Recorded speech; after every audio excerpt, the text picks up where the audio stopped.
People receive hundreds of digital messages a day, from push notifications to emails. So, how do you engage your top prospects and stand out? By sending personalized gifts the old-fashioned way with Sendoso. Sendoso helps you use gift giving and direct mail throughout your customer lifecycle, from lead generation to converting customers into brand advocates. From sourcing to sending and centralizing the direct mail and gifting process, Sendoso helps you scale your gift giving, stand out, and keep your brand top of mind.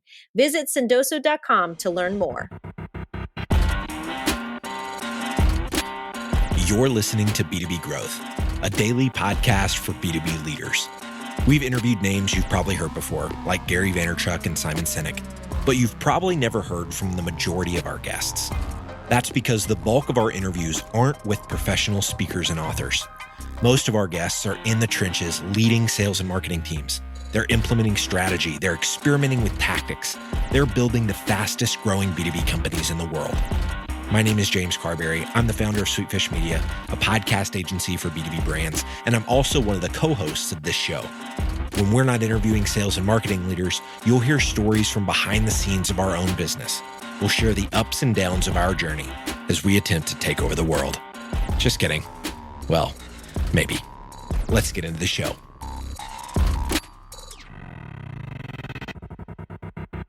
Welcome back to the ABM series on the B2B Growth Show. I'm your co-host, Dan Voronin, CMO at Sendoso. I'm here today with Maria Pergolino, the Chief Marketing Officer at ActiveCampaign. How you doing, Maria? I'm super good. I'm so excited to be here with you, Dan. Yeah, me too. I think for two reasons I'm excited. One being that I used to work with you in the past, and you're one of my big marketing superheroes. And I think secondarily because it's Valentine's Day and I couldn't think of a better person other than my wife to hang out with on Valentine's Day. So thanks for taking the time. That's nice of you to mention. I am in my full Valentine's outfit. It's a jacket, very typical to me, but with hearts all over it. So I am feeling the Valentine's Day. And I know, Dan, it has been great to work with you. Through that, I've gotten to know your family, and I know that you're going to have a great Valentine's Day, not only with your amazing wife, but your two high energy, very cute boys. Oh gosh, don't remind me. I think before we get started, I wanted to congratulate you on ActiveCampaign's first or massive fundraise, I should say. You guys just took $100 million. So why don't you tell us a little bit about ActiveCampaign and what your kind of future plans are now that you've got so much money in the bank to do your thing? Yeah, I know. You go onto this and you give your company description with a lot of buzzwords. I'll try to make it really simple for everybody. ActiveCampaign's a customer experience automation platform, and what you may think of right now as marketing automation and CRM and customer success. I know we all have tools that cover some of those areas, but you, like myself, probably feel some pain with sending out an email the day after a customer is frustrated and having them feel bad about your marketing, not great because it's not kind of a unified approach. ActiveCampaign really helps unify that customer experience so that you can do better marketing, better sales. And so it's really great to be here just because it's something I think every marketer thinks about now, customer lifecycle, which is awesome. Yeah, no, it's an amazing topic. I think as I'm getting more and more familiar with the space that we're in here at Sendoso, that customer experience piece and really that end-to-end from not even knowing a person to retaining them as a customer is such a nuanced but extremely important journey. So it's awesome to hear that you guys are solving some challenges there. Yeah, you mentioned the fundraise. We already have 90,000 customers in over 160 countries. It's not about, I think, acquisition. A lot of that growth has happened organically, people spreading the word, but making sure that we continue to set the bar for great customer experience and, continuing to grow 160 countries, and it's actually, I think, 161 is more than like places McDonald's has customers. And so when we think about fundraising, I think sometimes we think about putting all this money into marketing. But I think the goal here is really to make sure we can make our customers successful and using that as the core of our marketing, which is both a big challenge and really fun. I know you guys just had a big fundraise too, and we're excited to see what Sendoso does because I think that tactile piece that that, getting something in a customer's hands when you have 90,000 customers can be so important in that customer experience. Yeah, for sure, for sure. So I think an interesting topic here. We're on an ABM focused podcast, but one of the things that you're known for is your demand gen chops too. So you started at Marketo really under John Miller and really kind of took that whole demand waterfall thing and just made it textbook. And then when you made the move over to Aptus and then subsequent companies, you really pioneered the ABM approach. And I'd love to hear from you where you think the intersection points are of the two, and maybe just tell us a little bit about how you think about those two disciplines and how to work them together, or maybe they're completely separate in your mind. Yeah, no, I mean, I think at the end of the day, and I think just knowing you, I think you think the same way, that it's all about great marketing, and marketing is about getting the right products and the people in the hands of the right people. It's not about just making noise to make noise. And so when we think about marketing, it used to be a lot of ABM because you didn't have these channels for mass distribution before digital was around, right? You'd maybe have a salesperson or maybe an ad, but the goal was to get it always in the right person's hands. But then we were handed things, the internet, social media, and it became this, you mentioned John Miller, what he would call the air war, right? Where you're just kind of dropping marketing and hoping it sticks where it lands. And that was great for awareness, but it became noisy. Think about how many white papers are out there now that nobody has the capacity to read. And so it really became centered back in. And whether you call it ABM or just doing a great job in targeting the people that want to hear your message, I think it is that evolution of the space that just allows us to not annoy, but instead inform the right people. Yeah, no, I think you're dead on. The annoyance and the information piece are very nuanced. What are some of the ways that you've kind of worked with your teams to, throttle back when you think you might be annoying your audiences a little bit? It's not even up to us anymore. We see legislation changing to make it that we just can't annoy everyone, right? It's That's a good point. And I think that legislation is important because we do want to make sure that marketing it's only going to benefit great marketers, because if we can get some of that noise out of the way and it clears the path for, I'll say to my team, like, I don't ever want to spam, but there are people that want to know about us. How do we let them know what we're doing? And that's really the goal. And it's through lots of different channels. I think sometimes we confuse the message with the channels. Different people engage in different, whether it's on the website or through email or through things like direct mail. It's taking that message to those right people and using those channels to help share it. And so we know that we've taken a lot from you guys to learn how to do that with Sando. And now, even being at a company that sells to smaller companies, really making those engagements count and getting the right pieces to the right people is what creates the efficiency in our marketing. Yeah, those are all really valid points. You bring up a point that I wanted to bring up later, and why not bring it up now is that I certainly know you, and I think a lot of our listeners would really know you as an enterprise marketer. But you're now very much in an SMB space. We're talking 131 countries, 90,000 customers. Tell me about why you shifted to SMB and maybe how you've navigated those waters and where you see some of the similarities in marketing across just all sizes of market that you've been in. Yeah, I'm so happy that I'm here at ActiveCampaign, but I spend a lot of time choosing the companies that I'm going to go to. And I think, we go to school for marketing, and the first thing you're learning about is how to size a market. Maybe this has changed, but back when I was doing my program, right, you're learning your 4Ps and figuring out what the potential is there. And there's so much noise in enterprise software. Every enterprise organization has 100 things that they're trying to implement. And I was so excited about working for a company where customers are looking for a solution, where there's a market that's underserved, and where you're doing something where there's been so much put into the product that you feel like you can deliver value.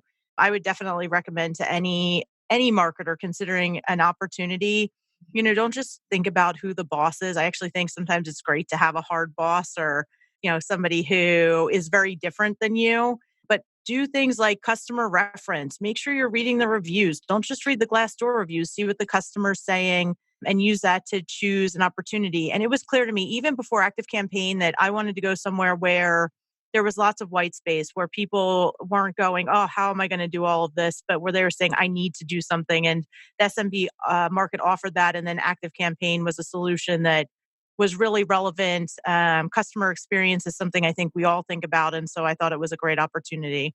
Yeah, that's awesome. And something that I'm super curious about, and I'm sure our listeners will be too, is, going into this SMB world, what are some of like your kind of go-to strategies that you've always had in your toolkit? How have you employed those there? Have you found your enterprise experience to be useful here, or have you found yourself having to learn a whole new set of marketing skills? Yeah, I think first, as we think about account-based marketing, which I know is the theme, while we're going to use things like highlighting customer advocacy, customer success, we'll use things like referrals, as well as a channel strategy, which may be a little different than those that are thinking pure ABM to do customer acquisition. I mentioned those 90,000 customers, and those are all accounts we care about. And we've been adding products and been expanding the solutions around customer experience, making sure we're using a great account-based strategy to keep them informed. Marketing to me is a word that's not just about like, pitching something, but helping, right? And so making sure that we're using our marketing to help those 90,000 customers today. We're launching some nurturing that's specifically for our alliance partners, right? And so I would consider that account-based marketing, and I hope to extend that through other channels like sending mail pieces to them, engaging with them at in-person events. And so I think as long as you have a customer base, you're doing account-based marketing in some way. Absolutely. I think you nailed it. It's down to that human connection, knowing the audience is, sometimes it's a persona, sometimes it's the actual person that sometimes it's the account. And I think it's almost human marketing at this point. Yeah, So no, I love that. And I think you're right. I don't use that phrase too much because I want everybody to think all of marketing is that human marketing, but I think it's easy to forget sometimes. yeah. I feel like I'd be doing our listeners a disservice if I didn't bring up this part of your kind of superpowers in marketing. I think we talk a lot about ABM and demand gen, and like you're really good at that, but you're also a really killer brand marketer, and you have a big point of view on not only external brand plays, but internal. And I'd love for people to learn some of the things that you do there as well. I think brands are super important because ultimately marketing is promotions and selling, right? It's growing the awareness of the company and then helping sell that solution. Like if we were to go to Google by definition. And the reason we don't use just direct sales forces or just throw up our products online and hope that people come to them or spend a lot of money maybe to reach out one by one to the people we think we should buy is that marketing creates an efficiency at the front. So brand is that efficiency. It can be a massive multiplier. When we look at a brand like Microsoft, it's worth over $1 trillion. It's larger than most countries. That is not in their assets. That value is in two things. It's in their IP and it's in their brand. And so if you don't think about brand, you're not giving yourself that multiplier. Now, I think you have to be smart about that and you have to do that within your desired base with the people that are going to find you relevant, because it can also be super wasteful. I think brand is also, it's important to pay attention to because your employees care about it. I think our employees learn a lot more through our websites and through what we're putting out in social than they do through like the newsletter you send out. And so if you really want to get a company aligned to an overall message, that brand becomes very important too. Yep, for sure. And I think a big part of getting that brand out there and that message out there is the people that are in your company. And I know you've always done a really good job of activating, whether it's sales team, marketing team, CSMs, anyone and everyone, in a way is an extension of your brand. How do you mobilize those people and get them as on brand and able to really talk about ActiveCampaign and your past brands?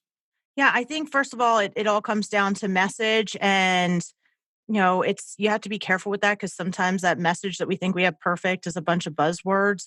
I think it's also, as marketers, I think we know that we don't necessarily perfectly represent our demographic. And so what we like may not be what they liked.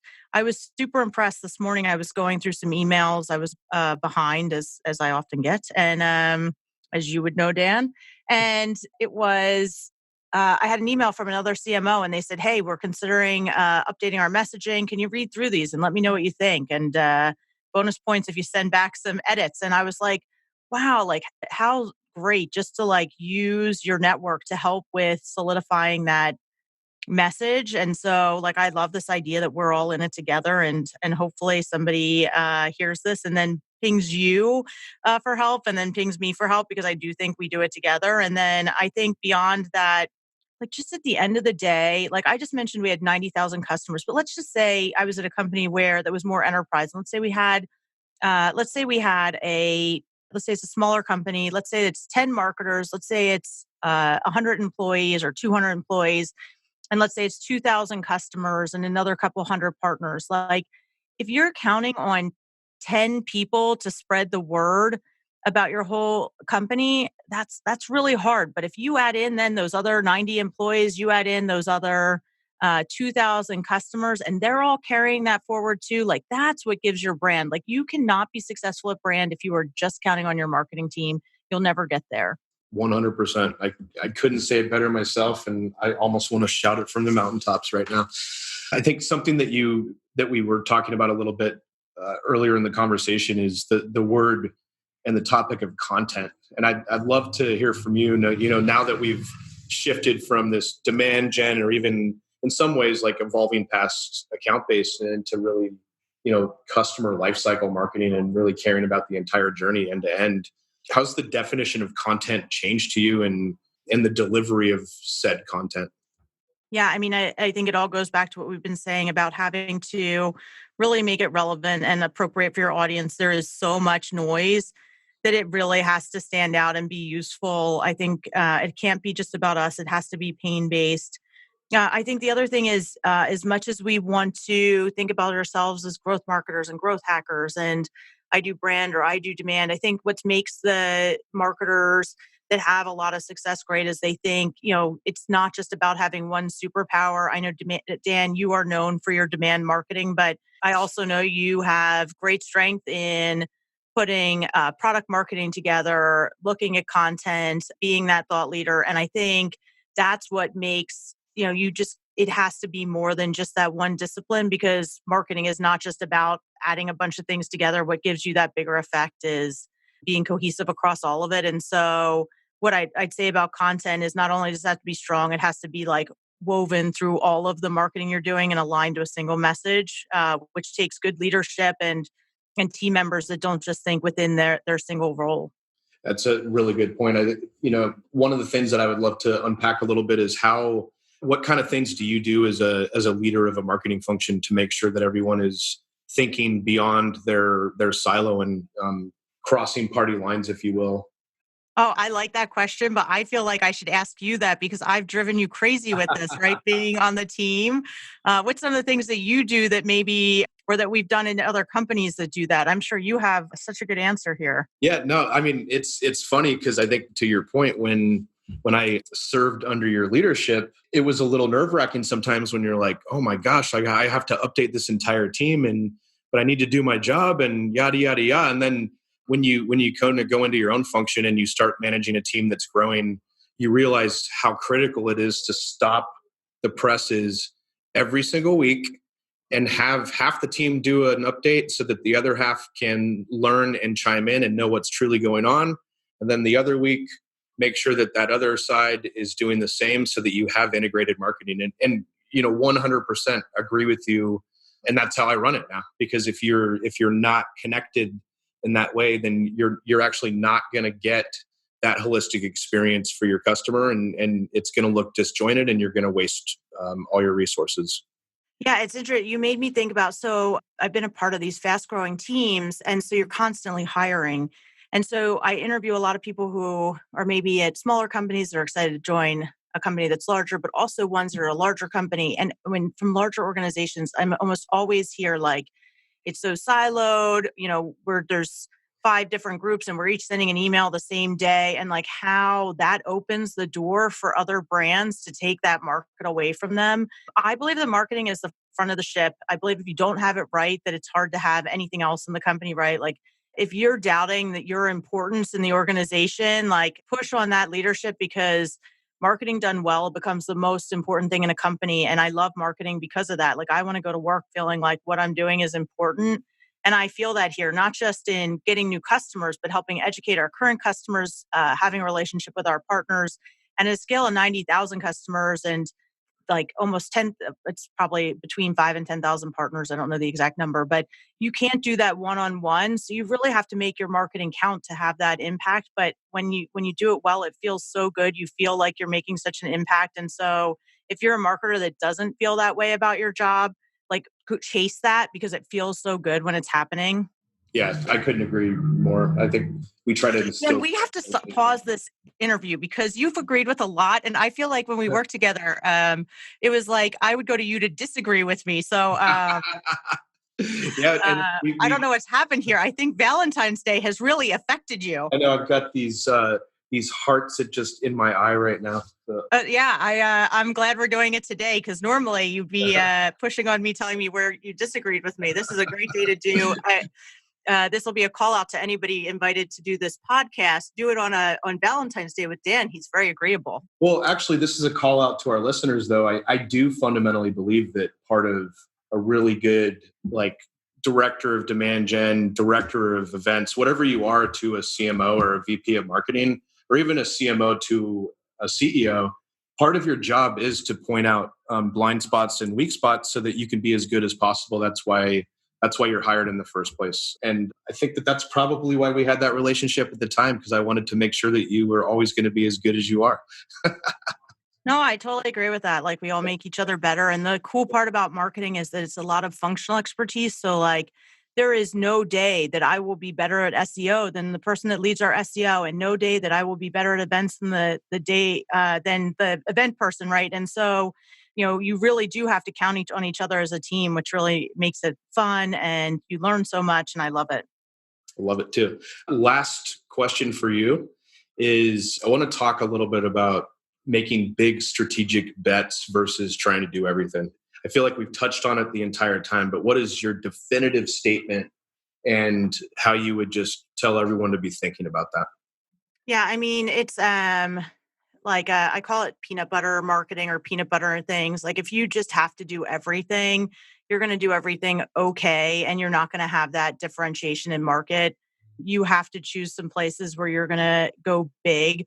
We've just rolled out, like, this is our integrated marketing calendar. Here's the things we're going to do well. And, anything that's not on those, I think we have to give pause and question to. I was just inspired by another leader, Tony Newcomb, our chief technology officer. He said that if it's not related to his, like, we use a framework called V2 Mom here, similar to Salesforce. I know others use like VSEM, but whatever it is, your planning model. He said if it's not related to one of the things on that model, he is not taking that meeting, period. And that's from external, that's from internal. And I thought that was so powerful. Like, this is a man that is going to definitely achieve his goals. And when I think about our marketing, I want to be able to commit to my marketing team that we are going to hit those goals. And I think by being ruthless in our prioritization that way, we can do that. But you have to be willing to place those big bets. Yeah, no, that's really well said. I try to employ the 80-20 rule as much as possible. 80% big strategic, leave 20% to be agile. Obviously, it doesn't work that way all the time, but it's a good rule of thumb that I've learned from it, at least. Yeah. And I think even about like where we've built our relationship and the teams we've led together. And like, when you think about the best moments, it's like you've done a big event together as a team, not just leaving it on the event person's shoulder, but then you're like drinking afterwards and you're laughing together and whatever that is. Like, the best moments come for that are personal too. And, I think that's really special if you can do that with a team. Yes, 100%. I mean, those are the things that you look back on when jobs are all said and done and careers move on. Is you have those moments, and those are stories that you could never share with anybody but those people that went through it with you. And that's what makes these lifelong connections in this business. So, love it. Yeah. Like, what a way to bring it together on Valentine's Day. We got a little mushy there, but I mean, that's the best part of marketing. If we wanted to do it on our own, like, sales is awesome, but it is more of an individual contributor type of approach. Like, marketing is all about team, and it's fun to be doing this with you today. And I know both of our teams are hiring, so come join us in that if you're excited about that too. No, and honestly, that's a good sign-off point. So tell our listeners, where they can find you, just to follow you. I know you do quite a bit of thought leadership, and then more importantly, how they can join your team if they're looking. Yeah, I am Inbound Marketer on Twitter and Facebook and Instagram. You can find me at Maria Pergolino on LinkedIn. I am the only Maria Pergolino in the world, and it's pretty phonetically accurate. So you can find me. It's first initial, last name at ActiveCampaign as well. And we have lots of roles open globally because we are an organization that has customers and people around the world. And if you have questions about our product, I'm happy to help you as well. And then we'll be at, a number of upcoming marketing events and things like that. Stop by our booth, say hello. We'd love to talk to you. Amazing. Well, I can't thank you enough for joining me today. And I think, as you said, love was in the air on February 14th. So thank you so much. Thank you, Dan. And awesome. If you haven't subscribed yet, please subscribe to the series to hear the latest from leaders on the B2B Growth Show. Thanks for tuning in. Hey there, this is James Carberry, founder of Sweetfish Media and one of the co-hosts of this show. For the last year and a half, I've been working on my very first book. In the book, I share the 3-part framework we've used as the foundation for our growth here at Sweetfish. Now, there are lots of companies that have raised a bunch of money and have grown insanely fast, and we featured a lot of them here on the show. We've decided to bootstrap our business, which usually equates to pretty slow growth. But using the strategy outlined in the book, we're on pace to be one of Inc.'s fastest growing companies in 2020. The book is called Content-Based Networking: How to Instantly Connect with Anyone You Want to Know. If you're a fan of audiobooks like me, you can find the book on Audible, or if you like physical books, you can also find it on Amazon. Just search Content-Based Networking or James Carberry, Carbary, in Audible or Amazon, and it should pop right up.